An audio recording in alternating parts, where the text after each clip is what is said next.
The government of France is scrambling to deal with the country's migrant problem.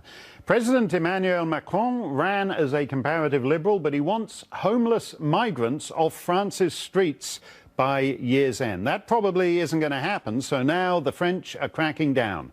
Authorities are ramping up expulsions, checking IDs at emergency shelters, and doing a host of other measures to get migrants out of the country and keep them out.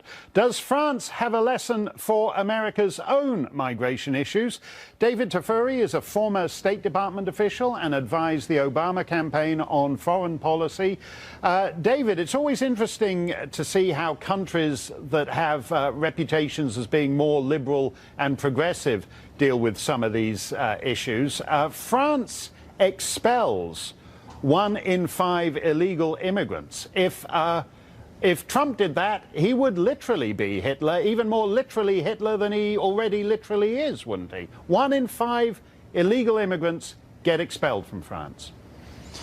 Well, I wouldn't agree with that characterization, but you're right. Macron is doing some interesting things with respect to migration policy in France, and these are things that France needs to do. Here's some of the things it's doing. As you mentioned, it's getting some of the migrants off the streets, but it's trying to get some of them into shelters. It is also setting up centers in Africa for those who are asylum seekers to be identified and observed and chosen from Africa so that they know before they go to France whether they're going to get asylum or not. That's also very important for limiting those who are going to go expecting to get asylum and not get asylum. But one of the most important things that Macron is doing is he's distinguishing between economic migrants and political asylum seekers, or those who are refugees that meet the standard for refugee, meaning they have a well-founded fear or of death or injury if they're returned to their country of origin. And he's accepting asylum seekers, true refugees, and he said France is still open for refugees, whereas economic migrants he's trying to discourage from coming to France. And that's something that we can learn as well. It's something we should be doing, but President Trump has not made that distinction in his policy thus far. Well, no, because everyone knows that the refugee system and that status of a genuine fear of persecution is abused routinely in the immigration systems of the West. France is, if you go to Paris, for example, and you can go a couple of blocks from the best hotels, the Georges V or the Plaza Athénée, and you would think you were in a country and a city that has fallen apart. A beautiful city with streets piled with trash. The jungle camp at Calais that they shut down has basically moved to the capital city now.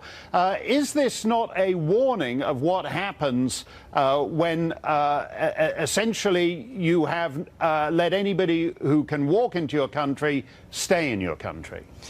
Well, that's why Macron is doing some of the things that he's doing. He's trying to make the streets safer. He's also trying to make it safer for some of these migrants by moving them off the streets and moving them into shelters. But I want to go back to one other characterization you mentioned, which I don't agree with. Asylum seekers in the U.S. are not problematic. Actually, the refugees who have come to the U.S. and have been resettled here as refugees have not engaged in crime. Their crime rate is less than the average American, and they've not engaged in terrorism. None of the major terrorist attacks. Well, hold on a second. None of the major terrorist attacks in the U.S. have been due to refugees. They're from people who came to the U.S. in other ways. No, what about the Somalis in Minnesota, for example, who go back to Somalia? They supposedly here because it's unsafe for them to go back to Somalia, but they fly back to Somalia, strap on the old suicide belt, and your State Department pays to have the 50,000 fragments of whatever's left of them shipped back for burial in Minnesota.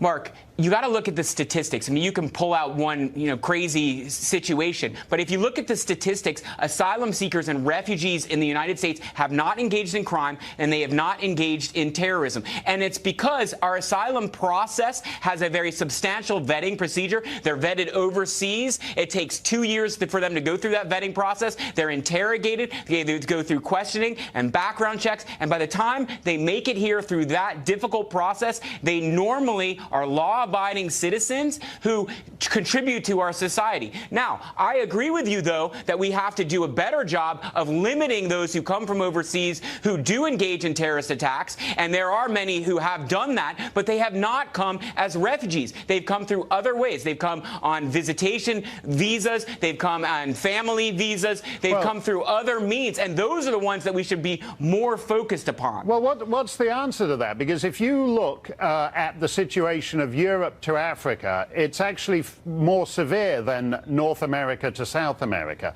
Because if you look at the differential in birth rates, a very tiny proportion of the population of Africa, countries where people have 6, 7 children, and they can't support the present population, the incentive to just get on a boat and, as Tucker showed on this show a couple of months ago, just arrive on a beach in Spain where all the nice continentals are sunbathing topless and walk into Europe.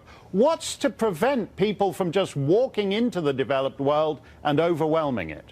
You know, I've read some of your articles on the aging statistics that you mentioned, and they are very interesting and thoughtful. And I think you make some good points there. One of the ways, though, we stop migration from Africa to Europe, as you mentioned, is to set up these centers in Africa. So there are staging centers there where people can apply, and they'll know whether they're going to be given refugee status or not. But ultimately, we also have to do more to turn these countries that are becoming failed states into more stable, prosperous countries, so people do not want to leave them. That's going to take a lot more engagement by Europe. Europe is not doing enough in Africa to stabilize these countries. Europe used to do enough, and it's called colonialism and imperialism. And it's actually very hard, isn't it, to do it at one remove by just giving money to international aid and development things.